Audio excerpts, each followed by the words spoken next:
Hi, fourth graders. Today we're going to talk about elapsed time. So to start with, it's important for us to understand what is elapsed time. Elapsed time is the amount of time that passes between one time and another. Let's look at a pretty basic word problem just to help us understand what this is. Read this with me. Each Monday, Mrs. Taylor walks her class to art at 10:30 a.m. After art, they go to the library to check out books. They return to their classroom at 11:30 a.m. How long are Mrs. Taylor's students away from their classroom on Monday mornings? Now, this is an elapsed time word problem. They're asking how much time has passed between 10:30, when the students left the classroom for art, and 11:30, when the students returned to their classroom. So we need to know how much time has passed between 10:30 and 11:30. And we know that there's only been an hour that has passed between those two times. This is a pretty basic word problem. The ones we're going to do in fourth grade are a little more in depth. So let's take a look at some strategies that will help us when the problems get a little more challenging. One way to solve an elapsed time word problem is to draw a number line. Look at the question at the top of this slide. It says how much time passes between 2 o'clock and 3:10. Step 1, draw your number line and write the beginning time down. So they've drawn a number line and 2 o'clock is on the left-hand side of the screen. Step 2 says check. Can you advance 1 hour and not pass the ending time? If the answer is yes, then do it. So 2 o'clock, can we go ahead 1 hour without passing the ending time, which in this case is 3:10? Yes, we can, because 2 o'clock advancing 1 hour from 2 o'clock is 3 o'clock. Repeat step 2 until the answer is no. Can we go another hour ahead, 3 o'clock to 4 o'clock, without passing the ending time? No, we can't. So now we're ready for step 3. It says advance to the ending time by answering these questions in order. Can you advance 30 minutes? 3 o'clock. 30 minutes ahead would be 3:30. And no, we can't do that because that's too far.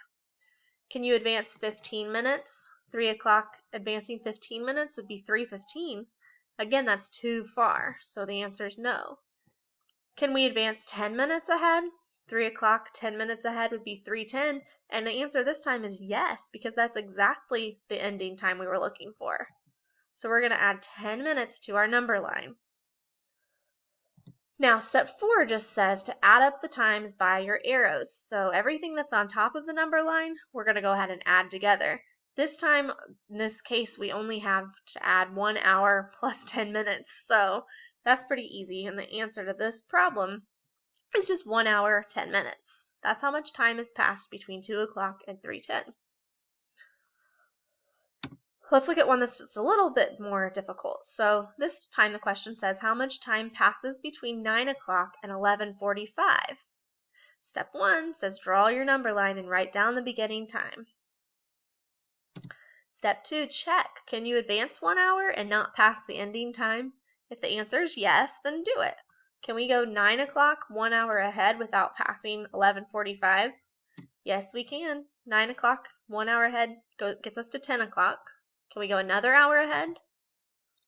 Yes, we can. Another hour ahead would be 11 o'clock. What about one more hour? 11 o'clock plus an hour would be 12 o'clock. We can't do that because that's just too far.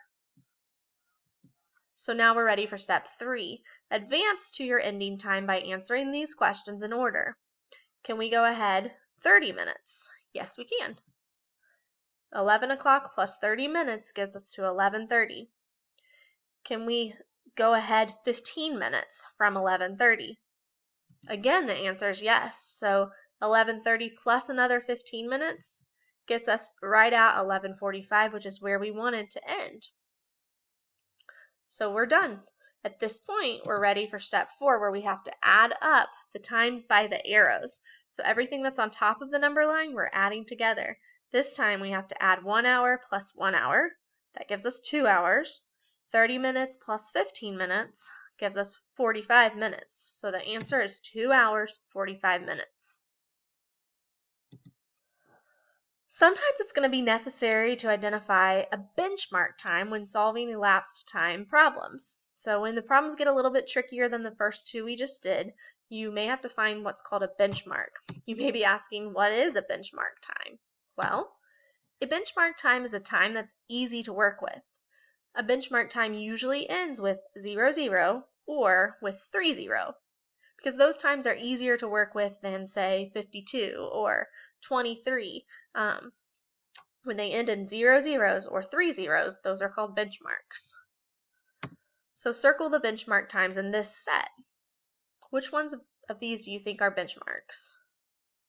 That's right, we've got 2:30 as a benchmark, 8 o'clock is a benchmark, and then this one's kind of hiding over here. 3 o'clock is another benchmark time. Identify the benchmark time that's closest to 2:20 now.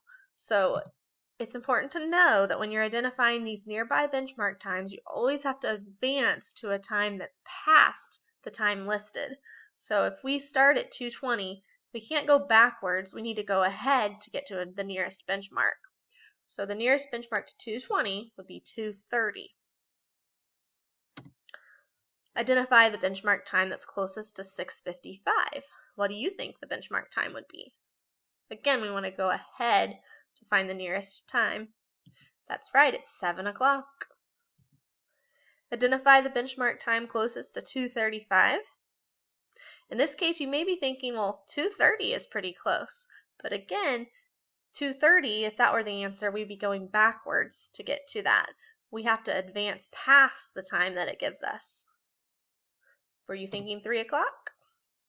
Good, 3 o'clock is the correct benchmark time. We've got one more example here. What about if our time is 4:10, what's the benchmark time that's closest to that? Good, 4:30 would be the benchmark time. Well, so let's look at some elapsed time problems where it's necessary for us to find a benchmark time. So let's look at what those types of number line problems will look like. How much time passes between 1:50 and 2:30? The steps are still going to stay the same. Step 1 says draw a number line and write the beginning time down. So we're writing down 1:50 on the number line. Step 2 says check. Can you advance 1 hour and not pass the ending time? If the answer is yes, then do it. Well, 1:50 plus an hour ahead would bring me to 2:50. That's actually past 2:30, so we can't go an hour ahead this time. This is where the benchmark times come in handy. It says stop and check. Are you at a benchmark time right now? 1:50? Is that a benchmark? If the answer is no, then advance to a benchmark time. So the nearest benchmark to 1:50 would be 2 o'clock. And to get to 2 o'clock, we've gone ahead 10 minutes. So now that we're on a benchmark, we're ready to move on to step 3. And it says advance to the ending time by answering these questions in order. Can you advance 30 minutes? Yes, you can. 2 o'clock, 30 minutes ahead would bring us to 2:30, which is actually right where we wanted to be. So we are finished with step 3. Step 4 again was just to add up all those times listed above the number line. So we're adding 10 minutes plus 30 minutes. That gives us our answer, 40 minutes have passed. Here's another problem. How much time passes between 11:40 and 2:20? Step 1 says draw your number line and write the beginning time, which they've done. Step 2 says check. Can you advance 1 hour and not pass the ending time? If the answer is yes, then do it. We can. 11:40 plus 1 hour is 12:40. Can we do that again? Yes. 1 hour more would be 1:40. Can we do that another time? That's right, we can't do that. So now we're ready to think about benchmarks. Stop and check. Are we at a benchmark time? No, we're not. 1:40 is not a benchmark. So we need to advance to a nearest benchmark time. The nearest benchmark time to 1:40 would be 2 o'clock. And to get to 2 o'clock, we've added 20 minutes onto our answer. Now we're ready for step 3, and again, we're trying to advance to the ending time. So can we go ahead 30 minutes without passing 2:20? No, we can't. That would be 2:30. Can we advance 15 minutes past 2 o'clock? Yeah, we can. 2 o'clock plus 15 minutes brings us to 2:15.